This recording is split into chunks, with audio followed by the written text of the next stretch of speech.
schooling game. Well, all right. Adult Well, all schooling right. game, so. Yes, you did. Hi, everybody. Welcome. This is Friday. It's WMNF 88.5 FM. And I just wanted to say good morning to all of our listeners out there from all 7 counties in the center western part of the state.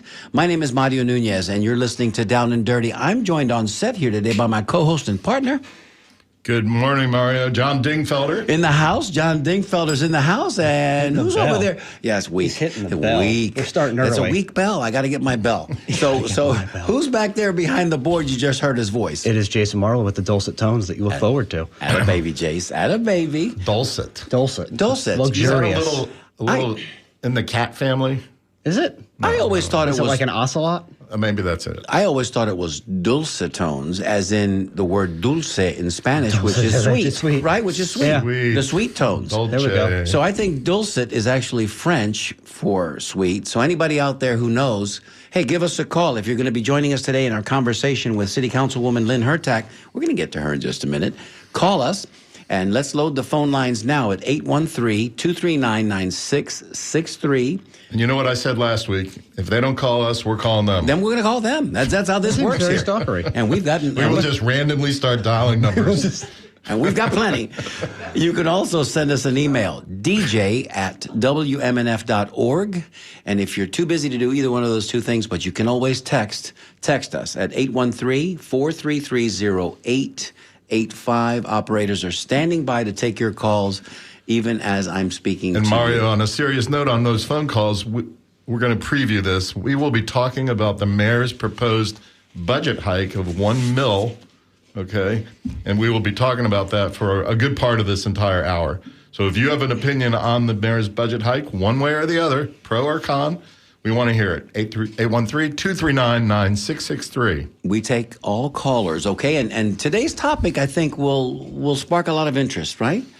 Cheers, jeers, comments, questions? Absolutely. We would love to hear from all of you. What do we have about our week behind us? So Well- how do we feel about that?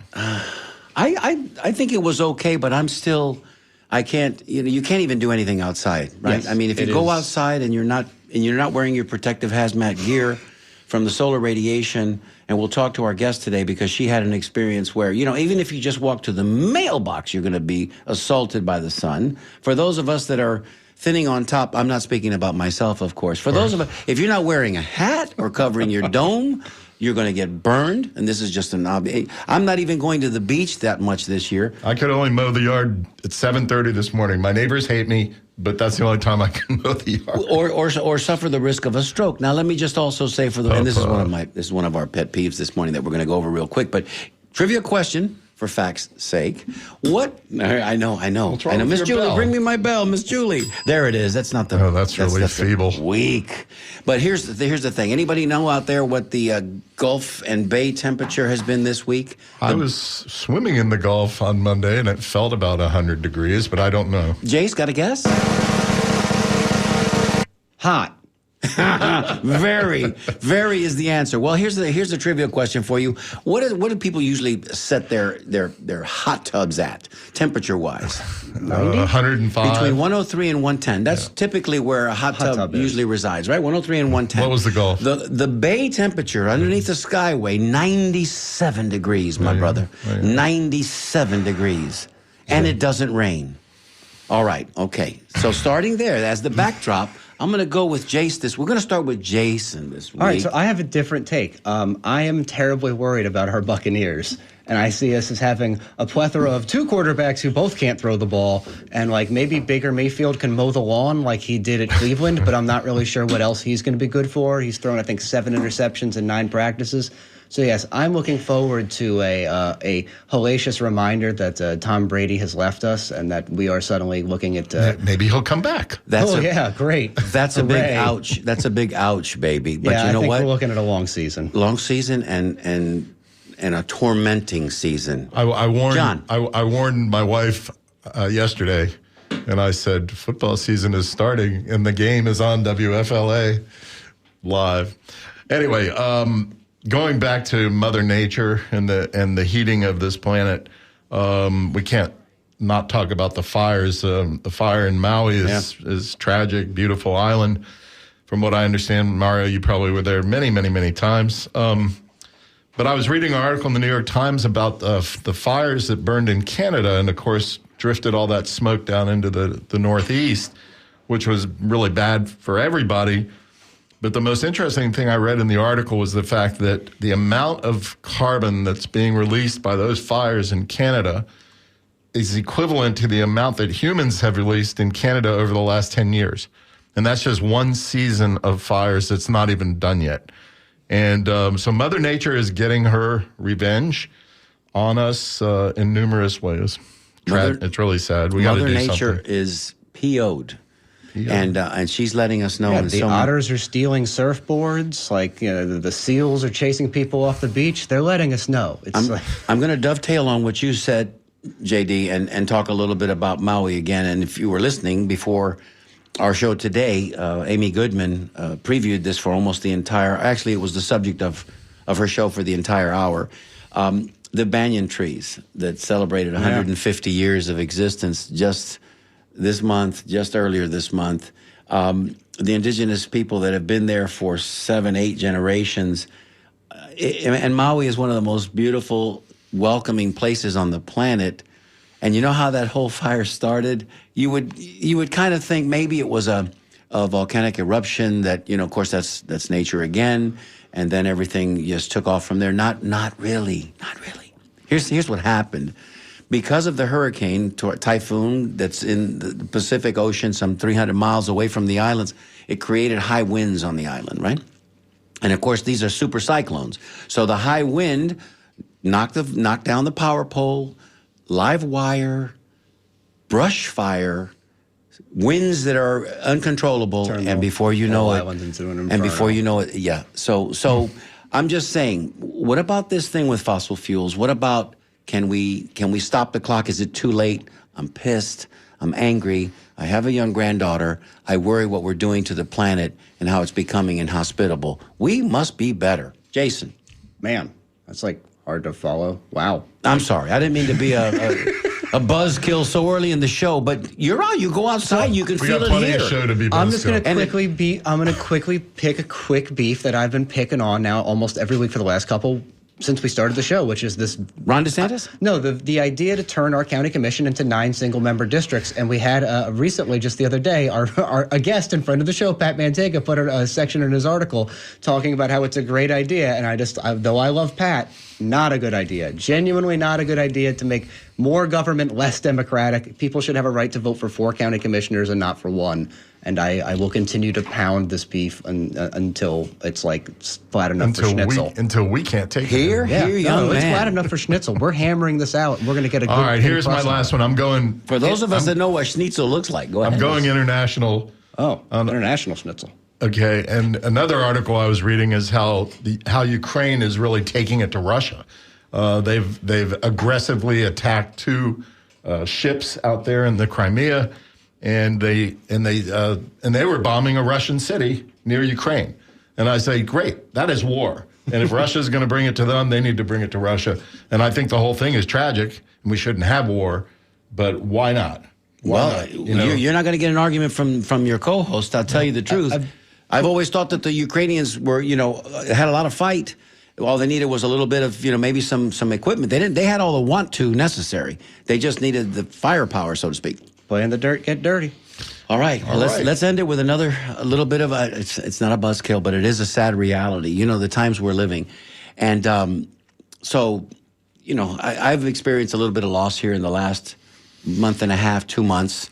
Again, on Monday, a Jefferson Dragon, a classmate of mine, and just an all-around great fella. Good guy. We lost him on Monday, unexpectedly. His wife found him. He had transitioned middle of the night. Nobody knows what happened. We'll find out about that. But even more than that, yesterday I'm doing a little workout, and I hear that Robbie Robertson has passed away. Robbie Robertson, for those of you that may not know, founding member of the band, one of the most prolific songwriters in history, joins Levon Helm now on the other side. And it's just, the times we're living, man. We just, all of our icons, they're leaving us. I mean, we're going to wake up tomorrow morning and Willie Mays is going to be gone. I mean, it's just a sign of the times.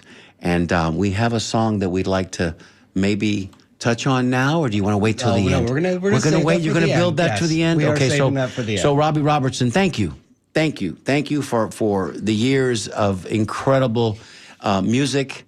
And the band, if you don't know, has an award-winning movie out that's called The Last Waltz, excuse me, and it's available on Netflix. And if you want to see what Robbie Robertson was all about in his heyday, check it out. So we will transition really quick to our boss lady that is here in the room, and to that, and to you, I present.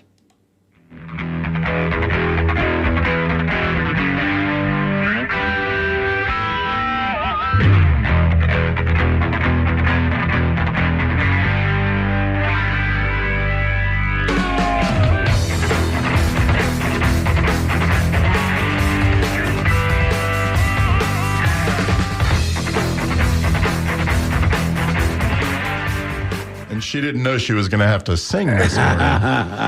That's quite the introduction. Mario. Jason, take it, We Jason. wouldn't ask that of her. I've That got would it. just be unfair. Mario and Jason, we are honored to have our city councilwoman citywide, Lynn Hertak, with us here today. Let me give the little bio on Councilwoman Hertak. There we go. She earned, and I knew I loved her, she earned her bachelor's and her master's degree from the University of Florida. Go Gators. Afterwards, she worked as a teacher at Idlewild Elementary School, and I taught middle school in Gainesville. We got a lot going on there, Lynn. And she also served as the school's union representative, which I was also a union representative here in Tampa for the teachers. Previously, prior to joining Tampa City Council, she served as a technical editor focusing on grants and aid programs in West Africa. Last year, in 2022, there was an open seat on City Council, and she applied for it, and the other council members voted for her. I know she got at least 4 votes. And she was on City Council. She ran for City Council, had a tough race, but won hands down. 20% plus. She won by 20% over somebody who raised a lot of money, and other folks who poured money in against her, which actually is going to be one of my questions later in the show. But Lynn Hertak, we're glad to have you here. Well, thank you all for having me today. I greatly appreciate it. Is that your new nickname, by the way, the Barracuda? Is that it? Nice. If I started something, I will ask for trademark rights. Yes. I'm gonna go ahead. Is there the lawyers in the audience, please? Hoyt, if you're listening. There you go. How's council going? You've been on a little more than a year, and It's going well. It's a lot of work. I'm doing. Every day. I think President Bush Jr. said that, didn't he? It's a lot of work. Yeah, a lot of work. And you kind of have to become an expert in all sorts of things, and you can't. That's just not possible. So you focus on what you can, and so no, it's been nice after the election to kind of settle in and before it was a sprint just that year, and I tried to do as much as I could because if I only had a year, I wanted to try it all, and then to have 4 years is really the transition to okay, I need a pace. So what do you see as Can't your run. focus for the next 4 years? I mean, you're absolutely right. You can't be a jack of all trades there because you get lost and you get overwhelmed. Yeah. And people don't really take you seriously if you're involved in every single issue. Yeah. No. So what are the 3 or 4 issues that you're really going to focus on or have been focusing on? Transportation and housing, which aren't small issues by any means, but those are really my passion areas. Oh, you took the easy ones. Yeah, the easy ones. And it's interesting because I didn't know anything about. I didn't know a lot about affordable housing before I joined council, but that was right in the time where everyone was talking about it. So I kind of dove in. I've done a lot of tours. I've been to conferences. Right now I've been deep diving into research on community land trusts, which the city wants to start one up in this coming year. Yeah, that's one of the pieces of bait that the mayor is dangling out there with her proposed tax hike is to borrow X number of dollars. $50 million. Yeah, to do a community land trust. And I think a community land trust, we've been talking about it for the last 4 years. Wasn't really sure why they hadn't gotten around to doing anything on it.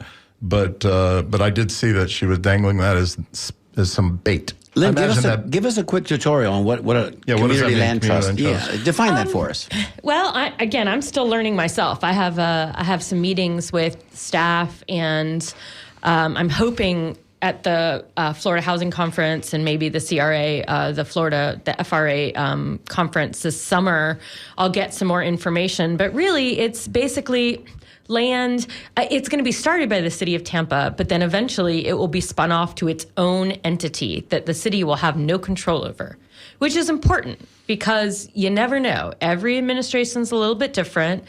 And I just would never want it to end up like the Sadowski Fund, which if you're unfamiliar with the Sadowski Fund, it's basically a tax that's paid every time any type of real estate turns over.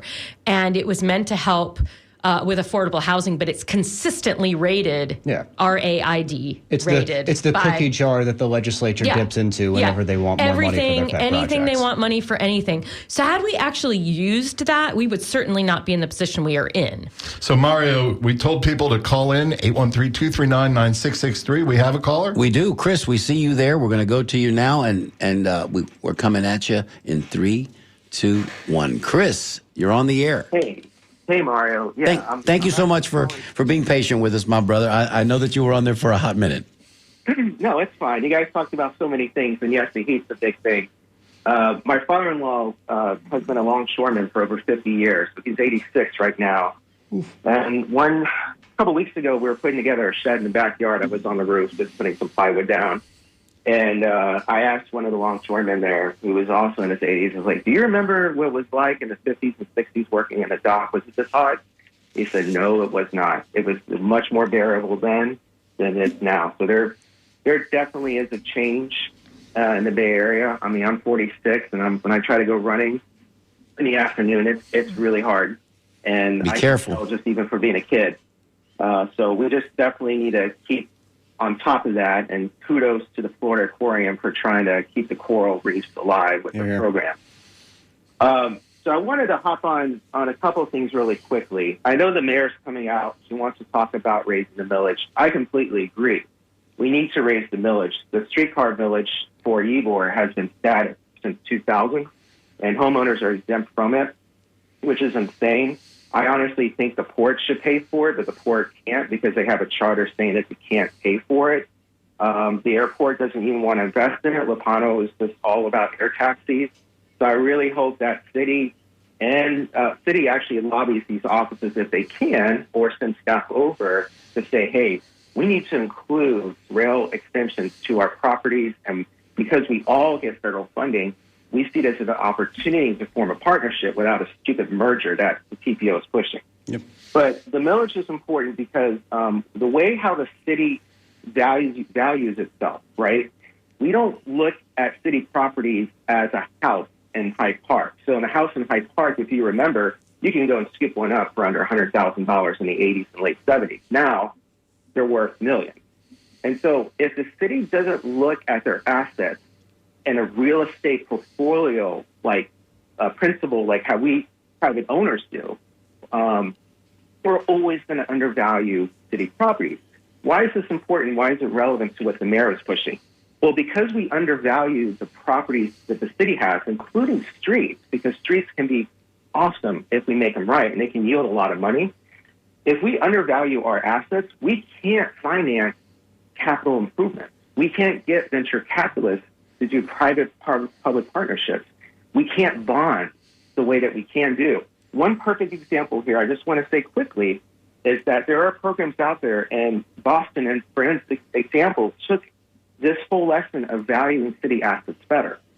Boston went from to being worth $3.8 billion, okay, because Boston's big, so we're talking nearly $4 billion.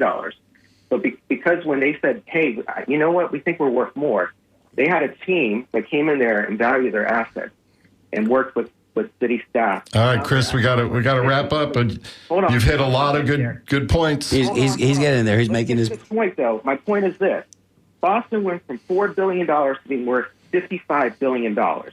So when you're worth that much money, you can get that much money. That is the point. So, Len, my big question to you is: is there any way you can write in the brownfield conversion in Ybor City, where Daryl Shaw wants to do this development, can you write in there that no stadium can be built on that property? Thank you. Thank you for your call, Chris. Thank you so much. All right, Lynn. I don't. That was a lot of information. An obscure question, but and maybe a lot of legal parameters associated with that question. But if you want to answer it, go for it. I can. I'll be honest. My question is my answer is I don't know, because we approved a PDA for that. The entire development, and I would have to go back and see if a stadium is one of the possible uses. Now, gossip on the street that I've heard about stadium is that it's not going to be in that Gasworks area. It would be at the top of the port in the secondary area where he has another development. So not part of Gasworks itself. Now, again, I think who knows? I think they're going to stay in St. Pete. I mean, also, I think they're going to stay in St. Pete, but it is a little funny that this, just in the 6 years I've lived here, the stadium has gone from, 4, 5, 6 different locations, I think, throughout just Ybor. I mean, at one point they were talking about the HCA site right on the corner of Palm. Now it's over there. Now it's over here. Now it's in the water on a barge. Like, Yeah, we didn't get a chance. We heard about that one, too. We didn't get a chance to ask Daryl Shaw sexy. too much on that last Yeah. week. Lynn, let's jump back to property taxes, because I think that is on everybody's mind, and it's going to be a very quick decision, really, for the month of August for council to make. So give us a rundown on what the mayor came to you guys with a week ago, and and we'll go from there. And how you feel about that? Okay. Well, she actually, for the first time ever, we got a preview. Council members had one-on-one previews of the budget before it was presented, which I found incredibly helpful, and I was really happy that she was willing to do that because knowing How far in advance? Mine was at 4 p.m. the day before she announced, so Wednesday afternoon. But I know others. So much time. Well, when you ask for something that people don't necessarily want to do, sometimes you're the last. But I know other council members had theirs in the week prior or the week leading up or the days leading up. But, like I said, I'm just happy to have gotten it in advance to really just get an idea so I could ask a bunch of questions right there instead of... because after the budget was presented, which the mayor did in person for the first time, I think in a couple administrations. Yeah. So they left and had the CFO, Chief Financial Officer, Dennis Rojero, give the actual sort of nuts and bolts. Again, though, a high view because the budget's really dense. Yeah, I think Buckhorn started that. They doing the videotape presentation to council. Prior to that, Mayor Pam, when I was there, she came to us and gave the presentation. She was always willing to stand there and answer questions, which frankly, that's what a mayor should do. Here. In St. Petersburg, I think the mayor sits there often with the council or the commission over there, and a lot of other cities as well. And I think a mayor should be more accessible, to be honest. I think our city structure and the way that plays out in terms of process is a little bit wrong because the mayor ends up being a little isolated. Yeah, that's the thing I think I've really realized the most about being on council is that Thursdays, anyone can come in and anyone can say whatever they want. And it's... Tony Daniels, are you listening? Everybody, I mean, it's there. It's the public comment, yeah, right? And they come. You get your 3 minutes. They really do. And even more importantly, which I find fascinating, even though I was one of the people who did this, people watch. Thursday is must-watch TV. I never really realized. I mean, I watched, when I was land use chair for Old Seminole Heights, I would always watch the evening meetings, because I was involved with land use, and then I sat on the variance review board, so we had people coming for that. But I mean, it's fascinating. People will send emails afterwards. They'll call Kelly, my aide, while I'm in session. And I think I'm one of the very few, other than Charlie Miranda, who does not have their phone on the dais. So if you text me or something I can't see it because I'm not going to. Where does he leave his cuneiform tablet? Is it like, does he keep that in the office or just, I'm curious. All right, let's I go think back- you just did a flyby there, Jace. Let's jump back to the proposed property tax hike. One mil, which I think somebody estimated is about a 16% property tax increase for the residents of the city of Tampa. So let's talk about how did she pitch it? What's the, you were there. What's her side of the story, and then we can wrestle with what your side and our side is. Mainly that we haven't truly had a millage rate since 1989. 1989. Oh, I have the map. Didn't the Mike Suarez group? Didn't Buckhorn come to them with a tax hike? Yes. Yes. And however, they cut slashed it. it in They half. cut it in half. they cut it in half. But that was still a hike. Well, it was, but it wasn't, because what happened is in '89, it was 6.539, and then we had the recession, and the state required us to drop it twice, and it was left at 5.7326 until that hike at 6.2. So we didn't even get back to the 6.5. So that's why folks can say that it hasn't really been raised. I mean, it's been raised, but it wasn't even raised to the amount, which to me is concerning because I see all of these delayed improvements. Dreams deferred. Well, I mean, right now we're looking at we've got stormwater that we're repurposing, we're fixing right now. We have the pipes program, which is both. You got to associate, because that's not part of the general fund. No. Okay, No, so it's not. stormwater Yeah. has its own fee. Yes, and it does. People complain about that regularly. You'll get that in September, right? Yeah. Okay, pipes program, they're increasing our water bill at, 4 or 5% every year for like the next 20 years. Mm-hmm. So that's a separate fund.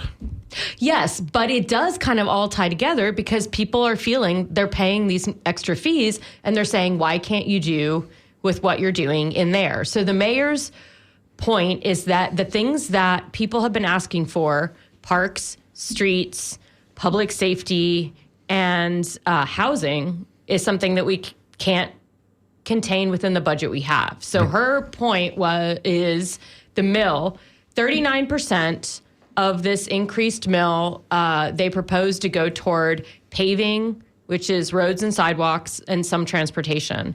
21% toward public safety, 20% toward affordable housing, and 19% toward parks.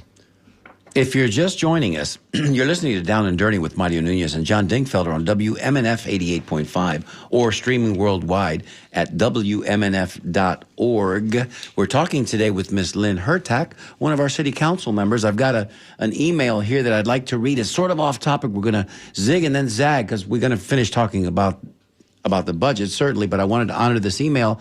Hey, guys, thanks so much for speaking with Lynn Hurtak today. I think she's doing a great job on city council. There you go. I tuned in late. Oh, thank you. Yeah, I tuned in late. Did you speak about the raid on her husband Tim Burke's office at their home in Seminole Heights? I want to encourage listeners to check out the great Q&A article interview with Tim's lawyer that appeared this week in Columbia Journalism Review. I think that the feds don't have a case. Fox News is a bunch of whiny witches with a B. Thanks, David Bryan. Thanks for listening. Thanks for submitting that email. If you'd like to touch on that, Lynn, or not, we can go right back because we're kind of just talking about something that's already happened. And Yes, I'll just say thank you, and we appreciate the support, and we absolutely do recommend you check out that article in the interview with one of our lawyers is really one of Tim's lawyers. I say our, but it's really him.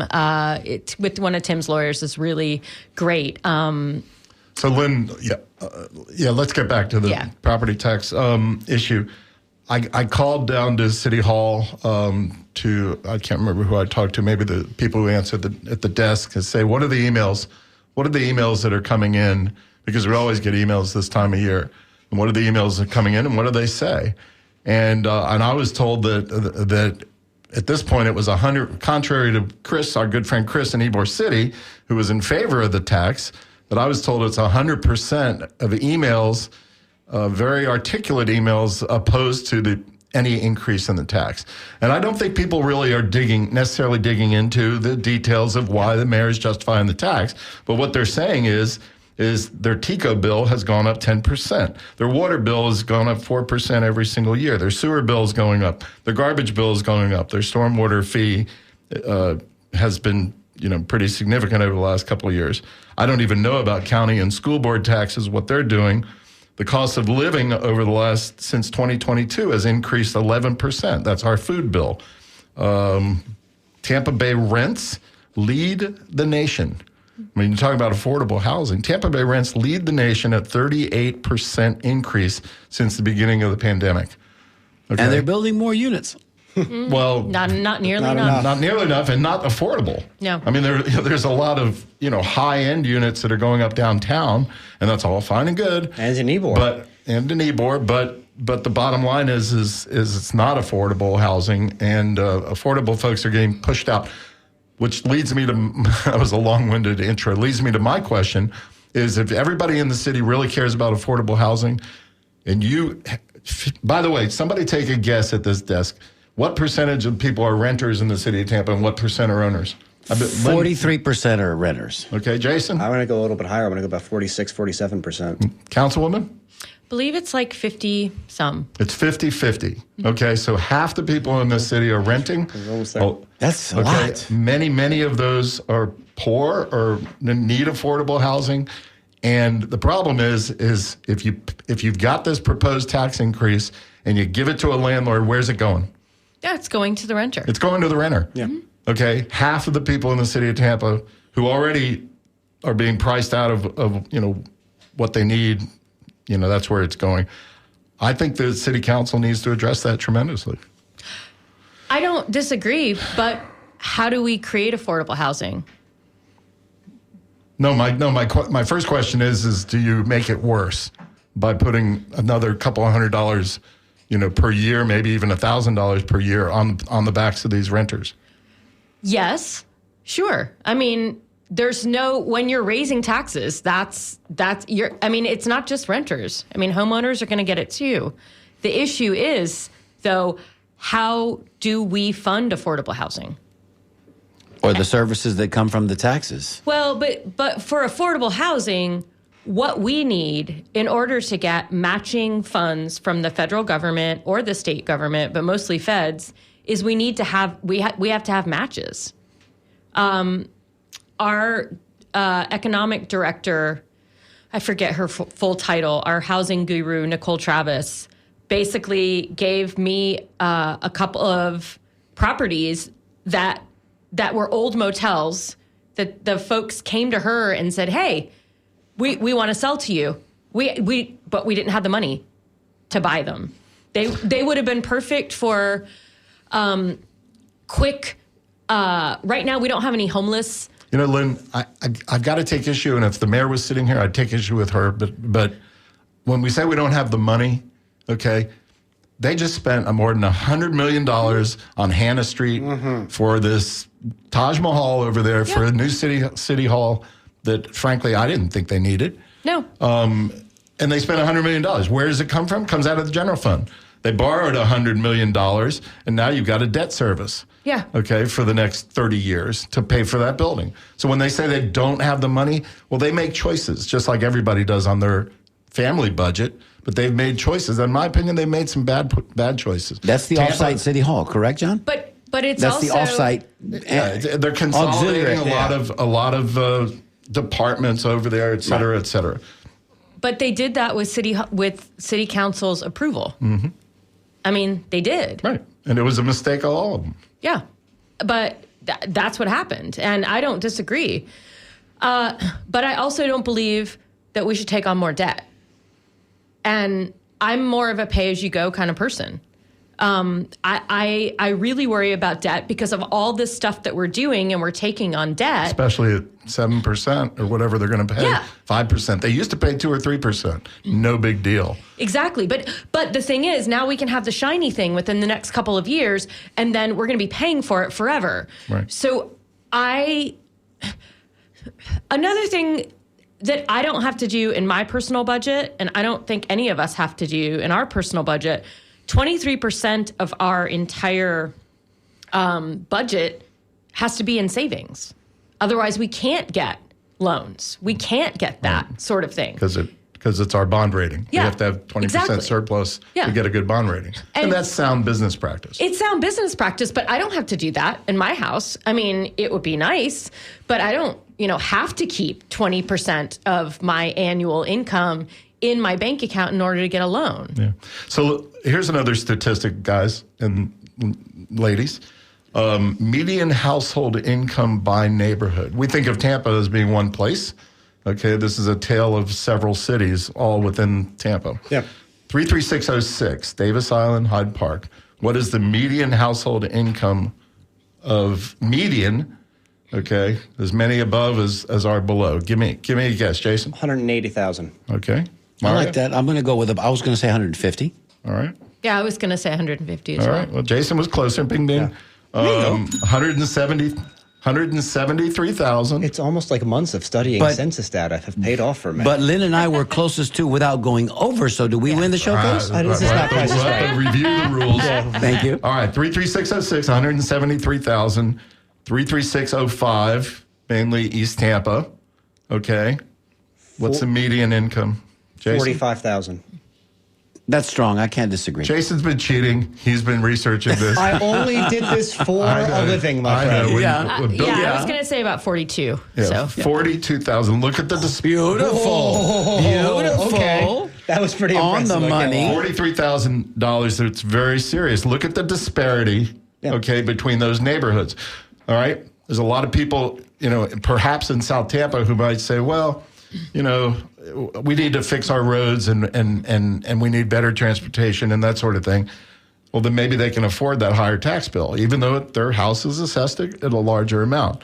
But if you're on a fixed income at $43,000 or less, and that's your household An income, additional $300 and you a own your year. house, okay, you've got all these increased things. You've got increased fees. You've got increased TICO bills, all the things we talked about earlier. And now they want to, add on a couple of $100 additional to your mortgage bill. true.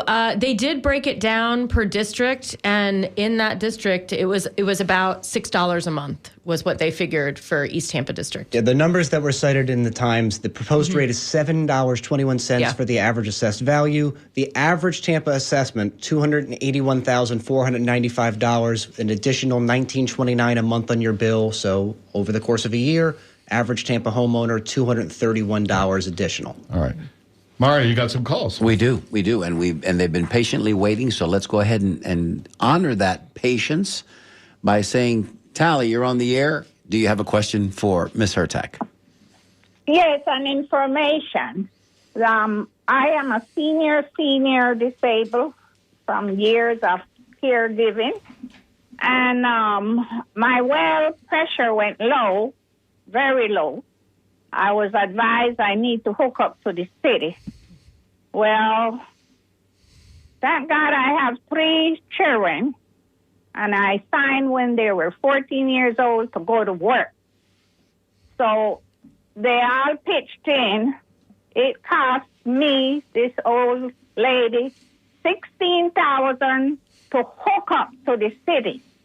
It did not take them more than 3 hours to do that job. Plus, I had to hire my own plumber to complete the job. So now I have a $50 average water bill, which I didn't have before.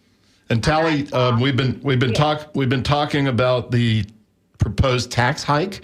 Were you and your friends aware of it? And what do you think?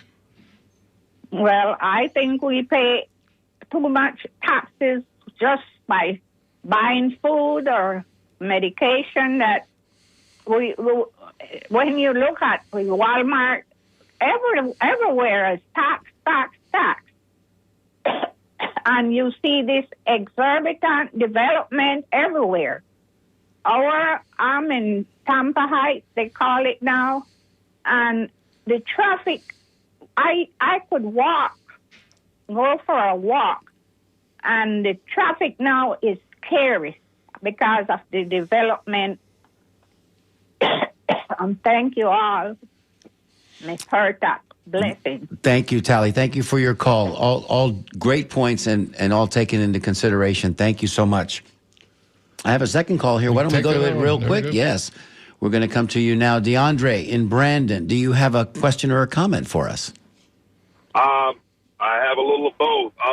There's a countywide survey that was going on to the 31st of last month. Hey, by the way, good morning. Congratulations, Mario, man. Thank you, brother. I'm glad to have been hearing your show. I haven't been out on Fridays on the road very much. Been taking up elsewhere. But,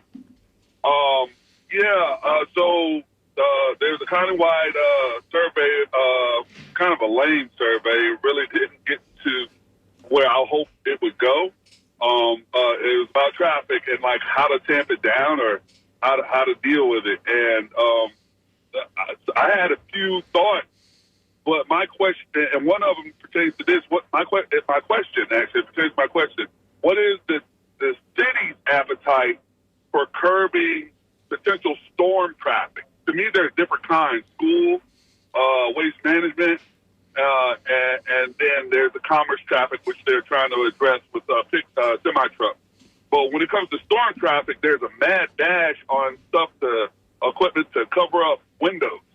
So and renters, landlords don't necessarily supply this stuff or keep a home adapted for that kind of protection with shutters and what have you. Renters have to buy these things, amongst other things, that you would expect landlords and leasing companies to go ahead and accommodate for their tenants. And there's often a mad dash for plywood or this or so, whatever other like temporary to long-term supplies that people don't necessarily know how to put on their homes. Now, we're only halfway through the storm season, all right? So what appetite does the city of Tampa have for helping deal with that so that storm traffic, whatever part of it might be, plywood and et cetera, what appetite does the city have for going ahead and dealing with that with some authorities on the matter for residents, whether it's residential and or et cetera, because I can't afford that plywood. That stuff's gone up. Not to mention the fact, DeAndre, that if you can find it, because once we get to that point, there's always a run on the big box stores, and plywood seems to be the first thing to go. DeAndre, thank you so much, my brother, for the call, and thank you for listening and for the comments. We appreciate it. I'll let Lynn address those now. Honestly, I think we could have done that with our. We had started with a tenant's bill of rights, and the plan was to expand on that, and we could have included that in future versions. However, the state came in and completely preempted and said, we are not, tenants are not allowed to have a bill of rights. We cannot require landlords to do this, that, or the other, which is really disappointing because I think that was a very natural progression of helping people where they are. And the only thing that really remains from that, that we were able to get last year was that code enforcement can now go into apartments that have 5 or more units to address code issues. And you mentioned that earlier, Lynn. You mentioned about the matching funds. And when you were thinking about mentioning that, I was thinking to myself, is the state, under this leadership and administration right now in Tallahassee, would they be willing to do that? We've seen them turn money down for statewide, Fed money that comes through the state and turn it down, whether it's for rail or transportation or any other general purposes. But, is that something that they can do? Is that within their purview? The state to give us money? Or to not give us money, to Yes. prevent us from the matching? Yes. Well, not for fed money. No. And in fact, we're getting a lot of grants because we're simply hopping over the state. And the federal government's going to the city. We would need to with this administration, I would think. Sort of, but they are, in their own way, they're trying to address affordable housing, or they were in this last session. Well, they did it in a strange way. They, in many ways, gutted local city council and county commission's ability to zone. And SB said 102. in the name of affordable housing, and I think that's going to be taken advantage of tremendously by developers. But going back to the property tax issue, because we are running short on time, Lynn, people ask me, I served on council 10 years total. People ask me this all the time. When it comes to really important issues like this, how do you make up your mind? How do you make up your mind? You know, I mean, I think you have a overwhelming percentage of people who are writing in. And by the way, you need to tell them how they can get information to council on Monday at the budget workshop. But how do you make up your mind? I mean, you've got a stack of the mayor's propaganda in front of you, which they hand you. But I know that you do your reading and you do your research, and you know. Well, I asked about 2 months ago to get the PDF version of the budget, which is basically the line-by-line version, and that did not come to us until Wednesday afternoon. So I haven't had as much time as I'd like to. That's my weekend homework, to really dive in for Monday. But it's an education process. It's talking to people about, the goals and desires, because we're hearing it on both sides. People are saying no new taxes, but we're also hearing, we just did this survey. We want services. Yeah. We want you to do more, but we don't want to pay for it. I mean, it is a problem. Yes, but so we did they did a parks plan. And in the parks plan, they asked a question of people they interviewed. They had surveys, they had all of this stuff, and they said, would you be willing to pay more? And a majority, I want to say a large majority, it was in the 70%, would pay $5 to $10 more a month for improved parks. That's literally what this would be doing. Also, we as a city voted largely for the All for Transportation. And we're not allowed. Cities are not allowed to add to sales taxes. Only the county can do that. But the All for Transportation is a sales tax. Yeah. Oh, no. And absolutely. And this is a property tax. Right. Yeah. It's a sales tax which hits the tourists. Yes. Which hits the people Yep. who As drive opposed to the homeowners. drive in from Pasco County or whatever and use our roads.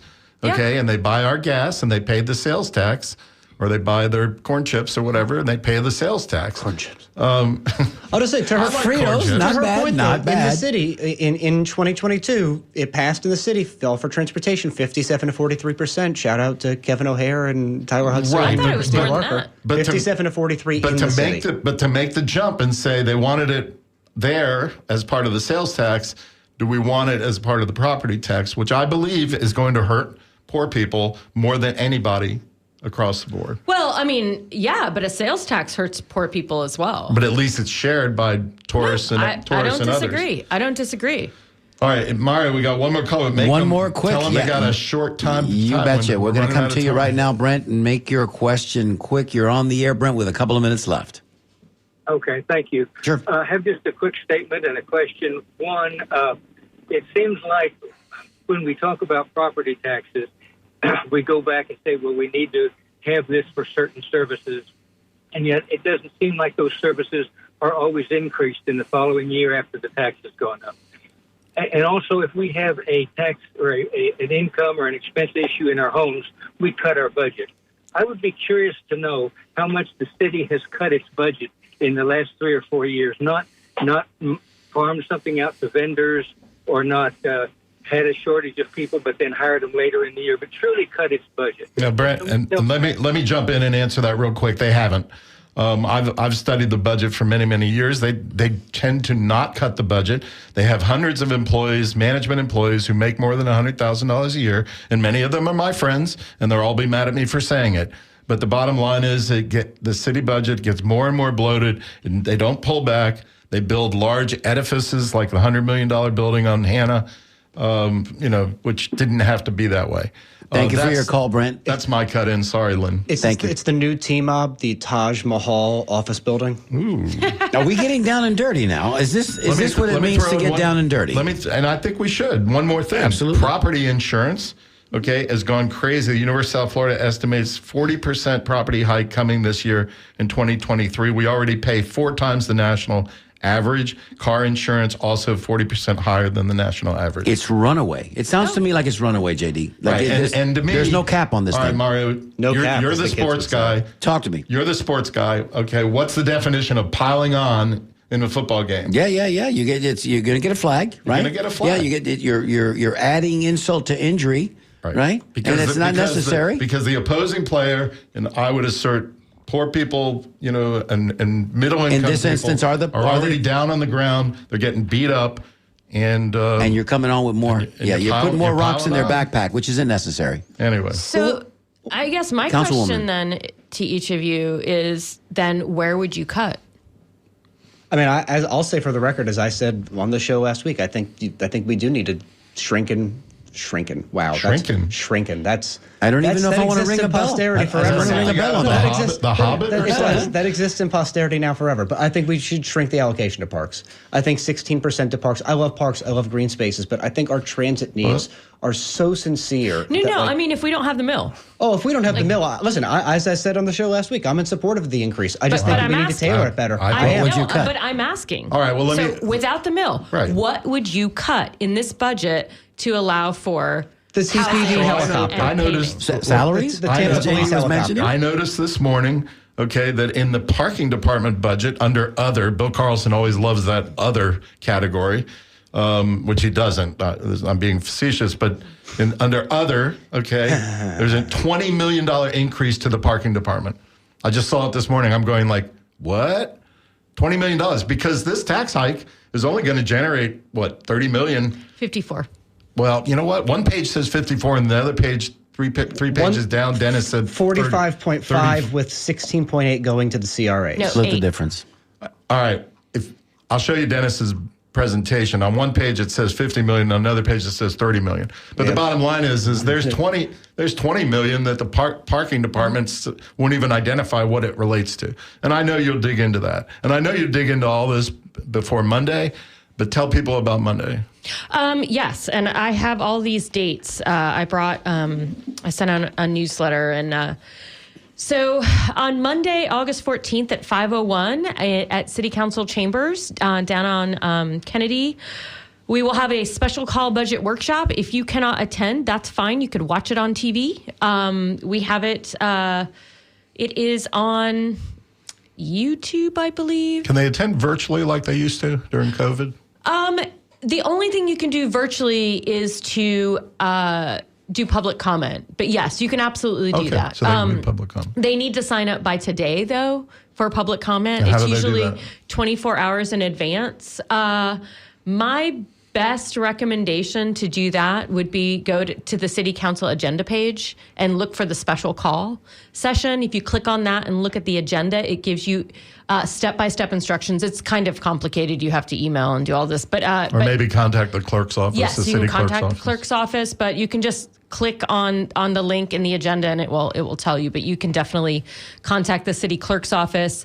After that, our next meeting on the budget will be Tuesday, September 5th at 5:01. We're also going to have the city's doing a meet and greet on August 23rd. I don't have exactly right now where that is, but there will be a meet and greet for people to ask more about it. I just want to say this has been a fascinating hour, and it went by pretty quickly. Thank you, Lynn, for being here and answering all the questions. Councilwoman, we appreciate it. Thank you so much to all of our callers and emailers, and for those of you listening each and every week. Let me just say on behalf of my broadcast partner, who had a lot of good commentary today, John Dingfelder. Also, engineer-producer Jason Marlowe, who had his own. Yeah, he was in there giving the good stuff as well. I'm Mario Nunez, wishing you salud and happy days. We'll be on the lookout for you next week. Stay tuned now. now. For The Skinny with Ray Roa, Ben Montgomery, and Mitch Perry, have a very nice weekend, everybody. Take us out, Jace.